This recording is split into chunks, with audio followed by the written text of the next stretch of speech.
Just a disclaimer, the opinions expressed in this podcast are our own views and views of our guests. Nothing in this podcast is to be taken as legal advice.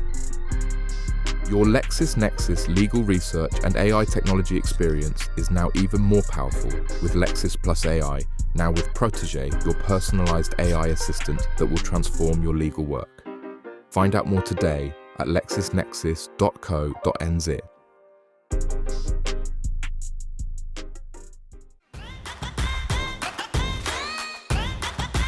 Kia ora tina koe, and welcome to That's Just Criminal with me, Annabel Creswell, and my co-host, Sumudu Thode. Today in the studio, who do we have, Sumudu? We've got our friend, Edward Gay, who is a I wouldn't go that far.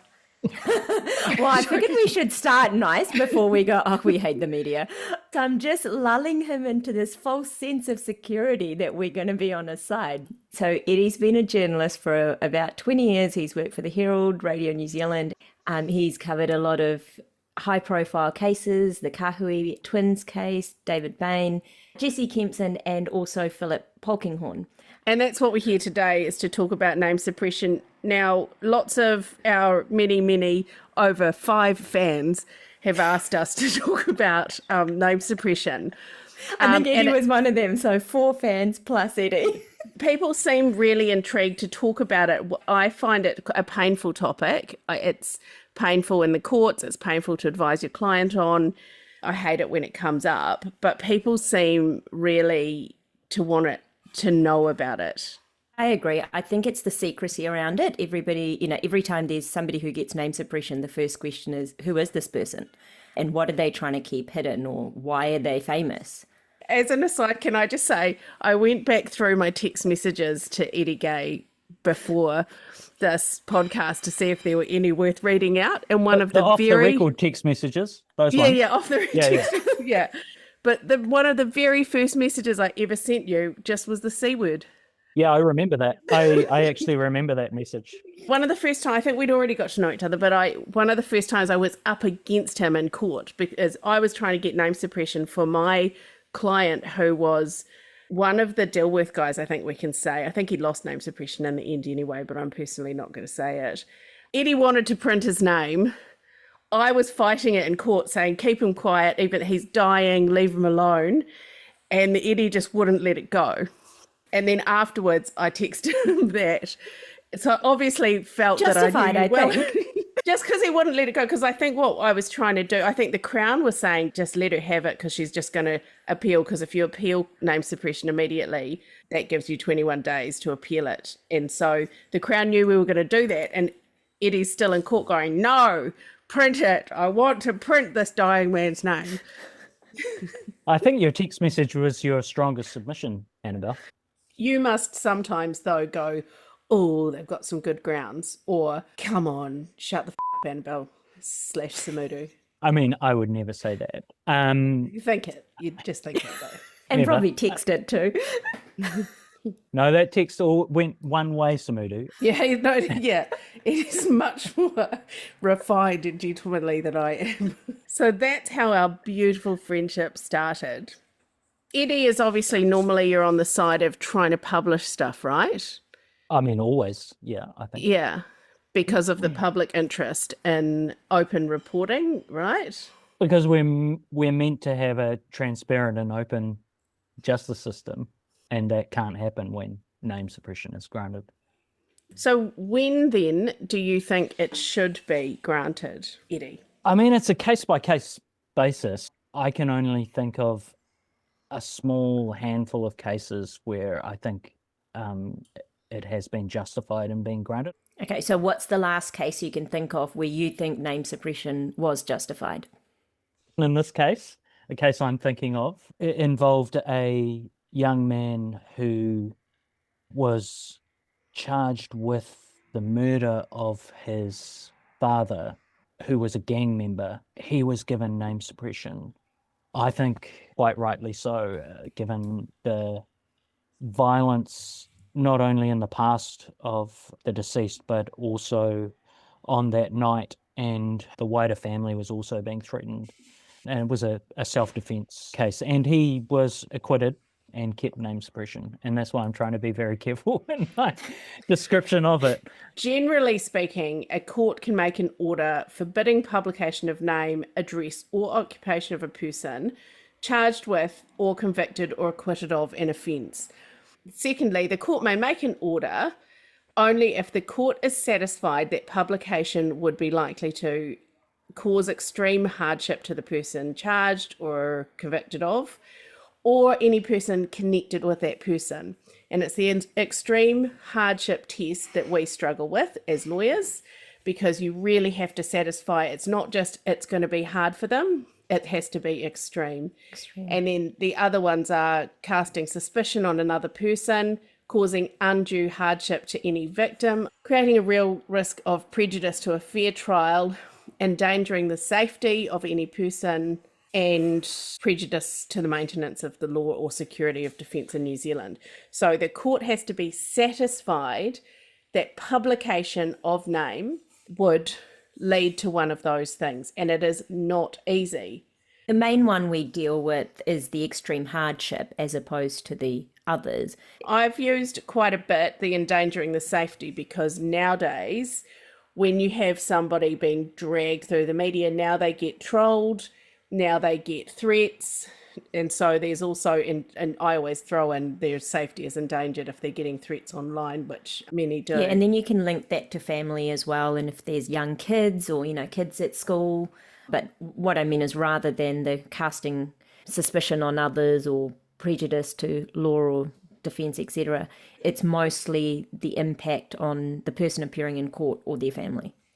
So we're normally trundling up to court with a pile of papers going, we want extreme hardship, these are our grounds, we want name suppression. What's your approach when you see us coming, Eddie? We get sent the court lists in the morning in the district court, and obviously the high court ones online. And whenever the S word is printed on those lists, that's often a we knew it. great flag to turn up. So we come to court with the sole purpose of publishing a story that is a reflection of the matter before the court. Tell me, Sumudu, what you advise your clients, because when my clients say I want name suppression, one of the first things I would say is asking for name suppression is going to get journalists' attention. So if this is something that's going to fly under the radar anyway, let's not draw attention to it unless you have really great grounds, because it's very hard to reach that threshold. And to get extreme hardship, the courts want evidence. So you might be saying, my client is a famous athlete. If his name gets out, then he's going to have this extreme hardship. He's going to lose his job. His family's going to starve. He's going to be beaten to death by trolls. But you have to provide evidence of that. So you need to provide affidavits, and he might have some mental health difficulties. You have to provide that to the court. And then if you don't get it, Or not for long anyway.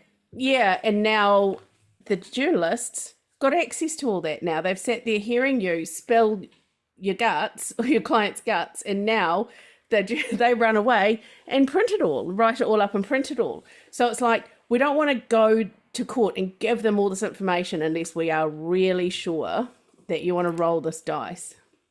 Yeah, I normally say, hey, look, just asking for it, you're attracting attention just by doing that. So sometimes it's better not to. But see, this backfired on me really badly. So I'm a little bit nervous about it. This was about 2012. I was acting for somebody who was playing in the Warriors at the time and was quite sports famous. And he was only on a minor driving thing. So I was like, don't worry about it. Nobody comes to court looking for driving stuff. We'll just get you in and out. All good. No need for name suppression. So we turn up for sentencing. And who decided to get arrested that day but MrKim.com? So not only was it local media, but it was all international media, and every goddamn journalist I've ever seen in my life turns up at court, and he's there. He's got no name suppression. He's appearing in the same court. And it just kind of backfired, whereas I was like, let's go under the radar. It's all good. And I was almost like, I pulled this off. Nobody knew anything but for the goddamn FBI. Yeah, exactly. We should probably explain at this point. You can get interim name suppression just with an arguable case. So when you first come to court, we can normally get an interim name suppression up until the law says up until the next hearing. And that's when you have to provide all the affidavits that we've talked about and actually have to make a case. And it gets harder at that point. At the next hearing, but on the first hearing, you can get interim easily. And I think that might be why what the public think. You've got name suppression. How did you get this? You can get it easily at the start. And that just really only gives your client a bit of time usually to go tell his family and tell their boss or whatever it is that they've got to do. Yeah. And that's only normally for about a week or two, so it's not for long. And that time, Eddie, are you guys all just waiting, getting your story ready for that next court hearing so you can then print everything? I mean, you're portraying us like a group of vampires. Hey, if the shoe fits, sitting around sort of hungry. I want to say Eddie and his colleagues are extremely principled journalists who we actually trust. So even though sometimes people say don't trust any media, I think it's important that we say that. And I know that you're not out there. I mean, that'll get edited out. Yeah. Because I have seen you and your colleagues get up and say, we don't want to print that. That's not what we're after, when it's something that's horrific. Or I know you care about victims of crime and things like that. I think for me, where the issue is, like I get it if it's somebody Z class famous in New Zealand, but it's the people that, you're just like, this is a nobody. And name suppression is sought because of mental health grounds or because of their family, their kids. So they're no different to any other person. And the media want to print. And I'm like, there's actually no real public interest in this. This is just gossip. And that's when I get a little bit, grumpy. I mean, I guess how I'd respond to that, Sumudu, is if they're no different to anyone else, then why should they have name suppression? But what's the public interest in printing the fact that this person was involved in a fight or whatever it is, insert name of crime here?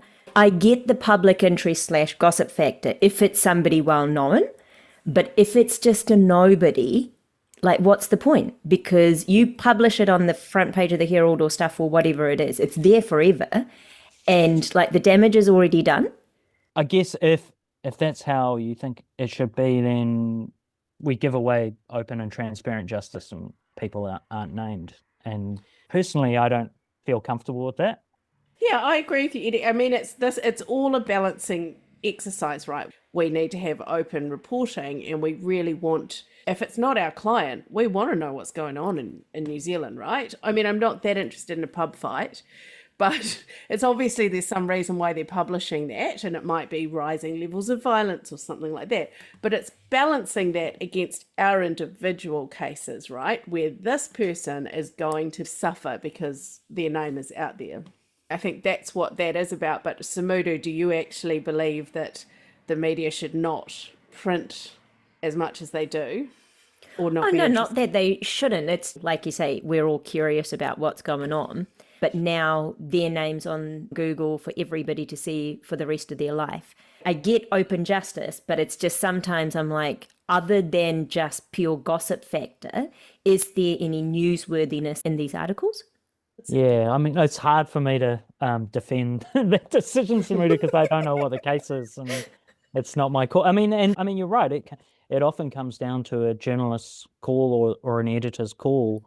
But a wee while back, I actually dug into the history of name suppression and where it comes from. And unlike most of our laws that obviously come from the UK, we actually made this one up in New Zealand. In about 1920, there was a change in law around probation for younger offenders.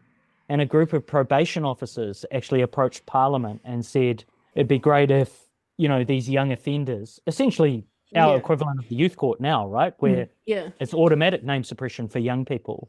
This group of probation officers approached Parliament and said, it's a real hindrance for these young people to be rehabilitated when their name is published in the newspaper for any offence. And, back in those days, I just grabbed at an example of stealing a hat. And actually, I think going from my memory here, but I think that was actually the first case of where name suppression was asked for. But it did involve from memory, a woman and her daughter who were caught stealing a hat in Christchurch. But don't you think it's just so much worse now with, like that those days, yeah, it goes on the paper, tomorrow's fish and chips. Now it's just there forever. And that's part of the difficulty I have is, like judges will go, oh, nobody cares about it tomorrow. I'm like, well, actually, in 5 years' time, when this guy wants to apply for a job and they Google him, it is there forever. Well, it already was there forever in the archives anyway. Oh, yeah, but I mean, what are the chances somebody's going to go look at the archives of a paper and go, what did this guy do in 1985? But isn't the other side of that the news is so fast moving now with social media and stuff, no one can remember. There's so much more volume now, no one can remember what happened 24 hours ago. Yeah, but you can Google it and you can find it. The archives or whatever, the search functions are just so much more accessible now. It's not, you just forget about it. Part of the counter to that, Sumudu, is sadly, there's a lot less courts in our country actually being covered by journalists. But I think in smaller towns, especially where there's open justice, which is run by the Herald, they just kind of sit in court and go, oh, does judge say something that it's a good clickbait headline? Or, is there a story that is, like I say, newsworthy ? Gossip factor ? Something is always going to be interesting to someone, isn't it? Depends on your spin. Sure, but I'd be in court thinking, why are the media here reporting on this guy stealing 18 packets of cigarettes from the dairy? And then my mum will go, did you see that someone stole 18 packets of cigarettes from the dairy? It's also interesting that you brought up the history, Eddie, because obviously the history stem from historically people were brought into the market square and put in the stocks, right? Everybody knew courts were open. It was like, let's show everybody what happens if you're naughty and you steal pumpkins from the marketplace. And that principle has carried on through, right? We want to know what's happening. We want people doing bad stuff to have some level of public deterrence. I don't think being identified is part of the punishment. But you must accept that shame comes with that. And in some families and in some cultures, there's more shame than in others. So you must accept that shame is part of something that it feels punitive. Yeah, it feels punitive. That's a natural consequence of being charged. Now it sounds like reading a judgment that you don't agree with. That you don't agree with. But that is a natural consequence of appearing in court. Yeah. So you're saying you're not sitting there going, I'm going to name and shame this person. I'm going to make them feel terrible. You're just going, well, this is just part of the process. That's not our role. Yeah, thank you, Annabelle. Yeah. Thanks, Gracie. That's what I was trying to say. That's not our role. Our role is not to punish someone for being in court. Do you accept, though, that nowadays, with social media and trolling being what it is, and death threats being what it is, that sometimes publishing people's names can actually endanger them and make things so much worse, perhaps worse than the crime that they've committed? I'm aware that people are frequently abused online, and obviously I don't support that in any way. But I think when someone is threatened online, I think the answer to that is to investigate the threat, not shut down open and transparent reporting. Even as lawyers, like we have something that's by New Zealand standards high profile, and we get abuse about it. So it's not just the client. So do we as journalists. Nobody should be threatened to be raped and killed and all of that. Yeah. But Annabelle, I'm sure you've had this where you've had something that's got media attention and then the threats have turned towards you as a lawyer as opposed to even your client. It does, and I'm sure it does it more so for female counsel. But what I want to understand is, does it change your view at all, Eddie, when you realise that, and you must be aware that now publishing someone's name does actually mean that they could have death threats, sometimes credible death threats. Does it change your view that everything should be openly reported? Or do you sometimes think when someone's going to be more susceptible to getting those kind of really dangerous threats, maybe sometimes we keep their name quiet? Your LexisNexis legal research and AI technology experience is now even more powerful with Lexis Plus AI, now with Protege, your personalized AI assistant that will transform your legal work. Find out more today at lexisnexis.co.nz. Now, back to the episode.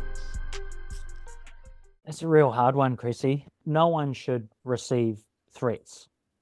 I think the answer lies somewhere closer to preventing the threats being made than shutting down open and transparent reporting. Because, I mean, where does that then end? I mean, if that same person who is charged could receive threats from being charged, Yeah. and then And they're found guilty, they go to trial and they're found guilty, and then is there a similar argument did made they that get they could be threats, and then threatened? those dudes get, and it's like this Russian doll situation that Well- carries on forever.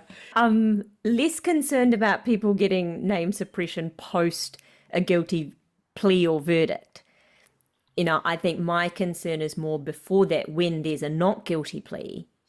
And I think that those are two different things.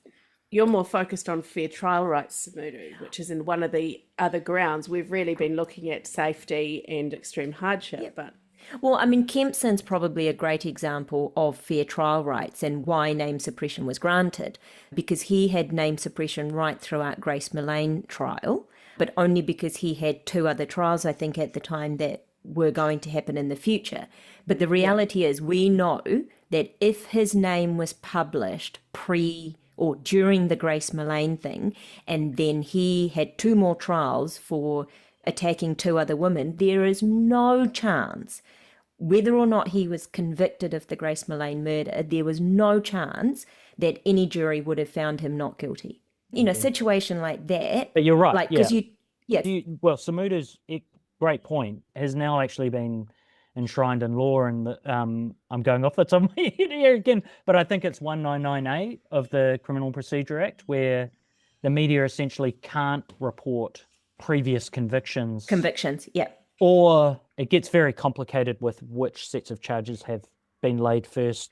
Yeah, I actually looked at that quite recently in terms of a takedown order. So before trial, having to bring an order for the media to take down any reports of previous convictions, because it would be a breach of that section. you're right. It's 199A is automatic suppression of details of previous convictions. So that's the law now. And it's worth mentioning as well, there are other automatic suppressions. So youth, for example, probably stemming from when the lady stole the hat. Youths, When the probation officers went to Parliament. youths in the youth court get automatic suppression. It would be something helpful when you've got a youth, because obviously the principle is you're going to ruin a young person's life and taint them forever. The other ones that get automatic suppression are victims of sexual violence. And then there's been a recent law change about suppression of defendants in sexual violence cases. Hasn't there, Eddie? Is that something that you are happy about? The victims getting say on name suppression. So the victims already did have some say.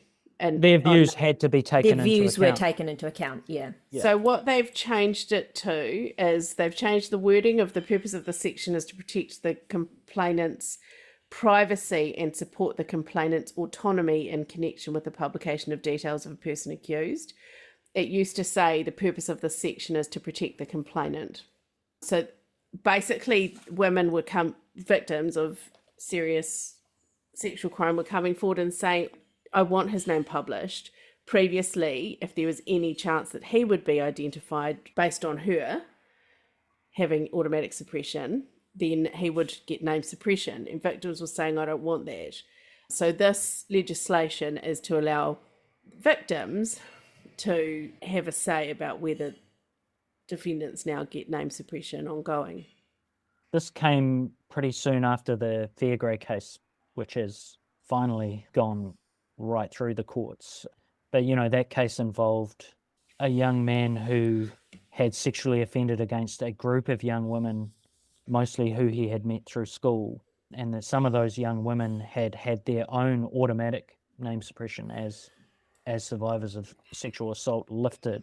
And he continuously appealed his name suppression all the way to the Supreme Court. And before the Supreme Court could issue its finding declining his name suppression, he had actually reoffended by having a sexual relationship with a 13-year-old.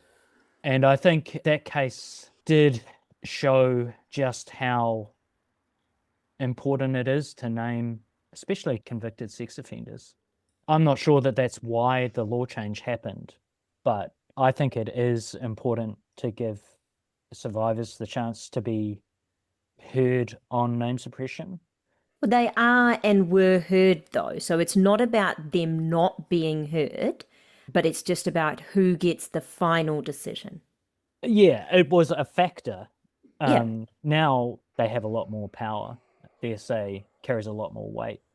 I think the difficulty, and I mean, both Annabelle and I have spoken out against this, the victims or complainants always had a say. So they could say, look, I want this person to be named. I'm not going to seek name suppression and go through that process so they can be named.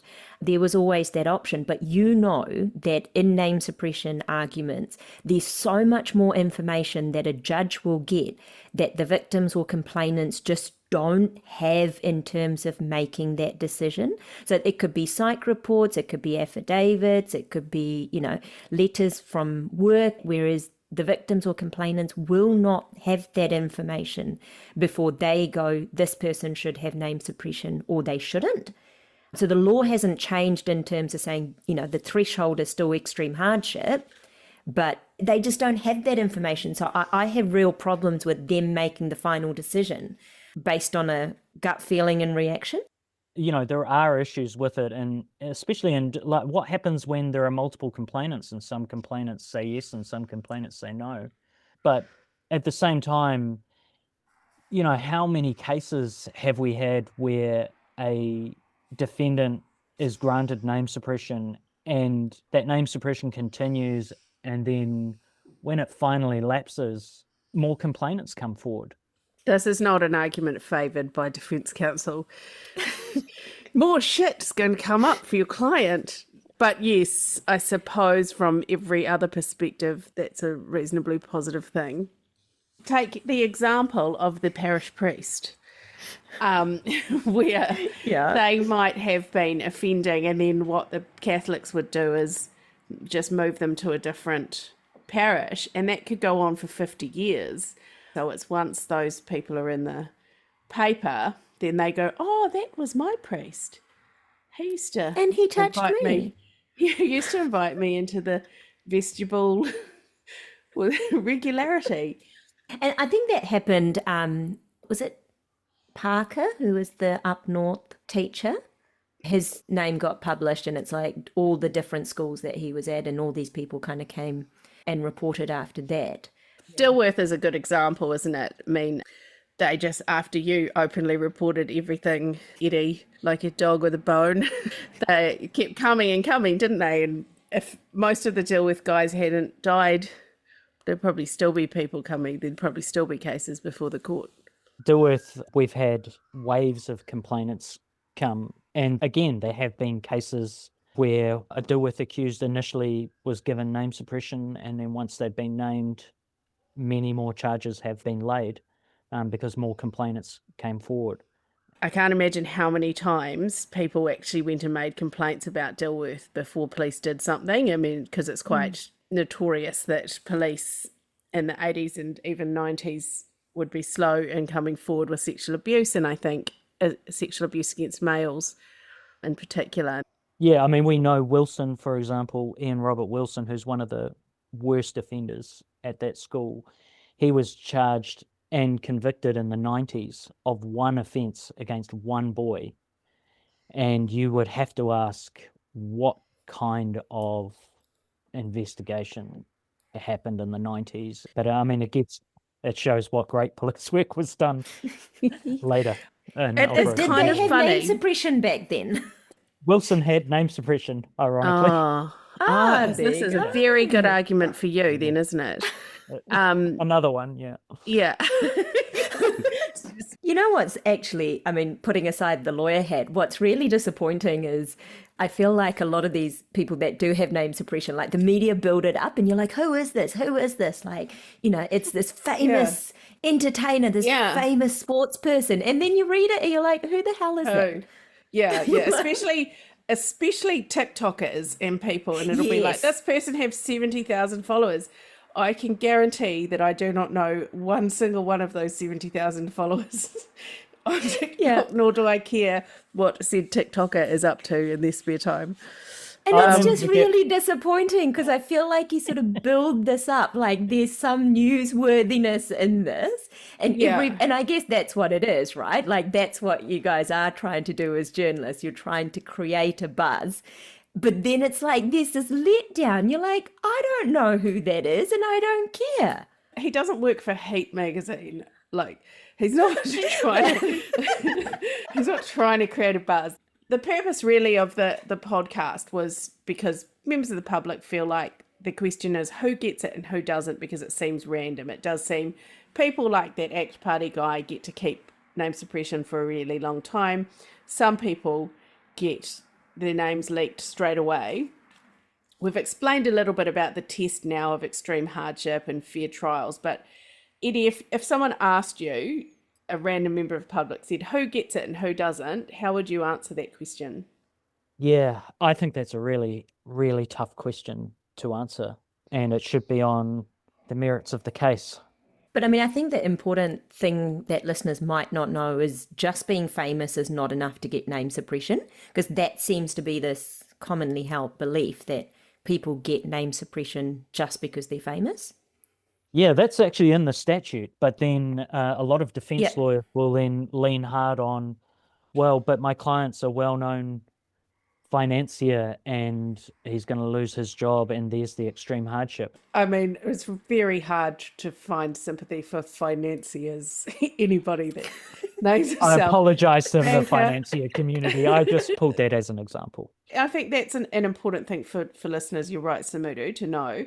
And the other thing is that How would you answer that? Why do you think some people get it and some people don't? Exactly the same. What one judge thinks is extreme hardship may differ from judge to judge, and it is random. I tried to have a look at some cases to look at what largely amounts in our courts to extreme hardship in recent times, and it can be loss of job and income. It can be children are likely to be identified at school, but sometimes it's not. You know, and sometimes loss of income is considered to be a natural consequence. It's in the Act that it's just because you're well known and famous does not mean you get it. So it isn't about that.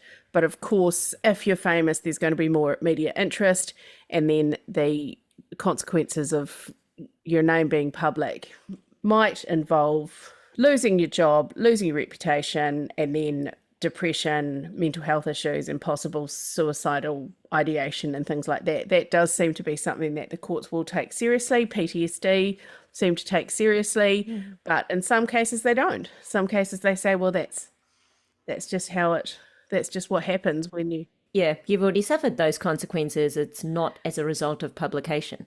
One reason why you might not get name suppression, because, you know, for example, say it's like a police officer or it's a lawyer.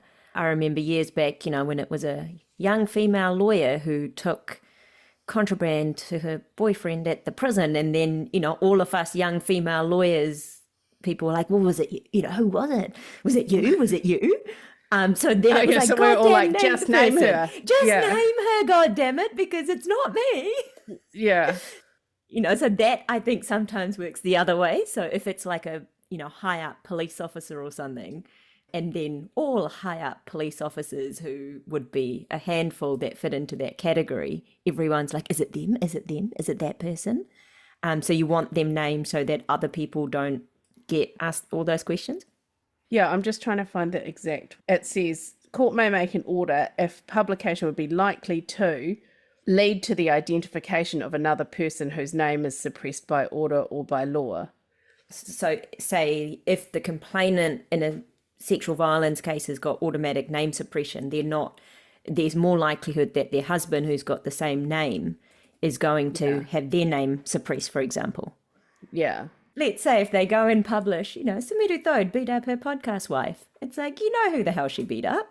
You don't need to name who I it know. is. We don't have the same surname. I kept comparing us to those podcast sisters on that. What's the Netflix? Progress? Yeah. Yeah, well, I'm there's like, a season it's 2 us. coming out. I know, and I'm like, it's us, Sumudu. We're sisters, but just sisters from another misters. Yeah, another misters. Eddie, would you like the chance to summarise what your view is on name suppression laws in New Zealand? This isn't a summation, but I do often wonder how much court time is taken up with name suppression, especially in the appellate courts. And given the wait times we currently experience, how much time would be saved if there was no name suppression? Like no one even had a chance to get it. Or like everybody just gets it automatically. In your ideal world, Eddie? What do you think that the name suppression laws at the moment, do you think they're fit for purpose? Oh, he loves them. He fucking loves them, and they're getting tighter. Well, it's And making I our think jobs harder. I still think name suppression is still Shouldn't too exist. easy to get. Do you? Jesus Do Christ. you? Oh, can you come do our job for a week and see how hard it actually is on this side? Well, I start by going, oh, you're not going to get it, so let's not. And that my spiel that I said earlier. And then something will happen. Then they'll say, but something. And you'll be like, oh, Fine. we're going to have to try. And then it's like, I hate the battle. I hate the trying to get it. And then even if you do get it, that's only until then it's revisited. So it would be nice if it was not a thing. But then there are definitely cases, Sumudu, and I would agree, not you, Eddie, but where you feel like this person's name can't be public. This is just so awful. And they're going to die, or their life's going to be irreparably damaged. And you feel like, yes, they're going to be punished in law, but they don't need to be shamed as well. I'm strong in terms of name suppression pre a guilty verdict or convictions being entered. After they've convicted, I'm Camp Eddie. I think, open justice, all of that. But I think pre-conviction and the way that evidence comes out as the case goes or what comes out in trial is just so different to what we know at the beginning of a case when we're running these arguments. And then the damage has been done already, it's too late and you can't repair it. You can't repair having your face on the front page of Stuff or Herald. Yeah. What's been the worst you talked about those really negative outcomes for clients who have been named despite an application for name suppression. Do you think this is your podcast now? Who do you think you are to ask us questions? I have had one, and it wasn't your fault, Eddie, but a couple who were charged with having indecent materials. And what's the word for that charge? Objectionable material. Objectionable materials, thank you. And the Herald published their address and their name. And they lived in a really small rural community. And so local people just went round there and beat them up. So that was terrible. But it was the address that shouldn't have been published really, because they didn't really have grounds for name suppression. So that's the best, one of the good arguments we've got for keeping name suppression and not abolishing it as a concept that Eddie would like us to do. Thank you very much, Eddie. It's lovely to see you on the podcast. It's lovely to see you in court, even though we fundamentally disagree whether name suppression should exist or not. Your opinions are valid, and this is a safe space. Sorry, I didn't say just bin name suppression because I have seen. I know. I have seen cases where name suppression has been valid. No, I know, and you did say Okay, that early on. I just put those words in your mouth for the comedy. We're not going to let the truth get in the way of a good ending to our podcast. Really bad journalism, guys. Really bad journalism. Well, lucky we're not journalists. Yep, couldn't get into that course. Thanks for coming and hanging with us, Eddie. I mean this, I've listened to every episode and I'm a big fan. Thank you so much for having me. Thanks, Eddie.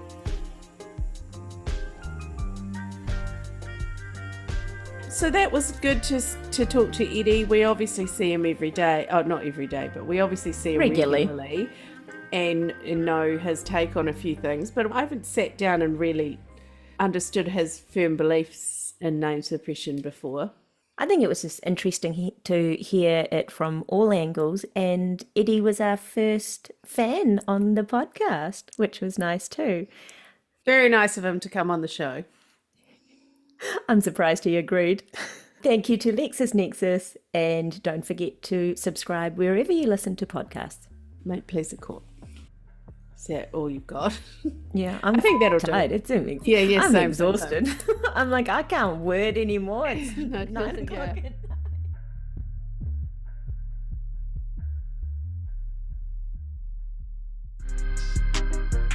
Thank you for listening this far. Today's episode is brought to you by LexisNexis. Your LexisNexis legal research and AI technology experience is now even more powerful with Lexis Plus AI, now with Protégé, your personalized AI assistant that will transform your legal work. Find out more today at lexisnexis.co.nz.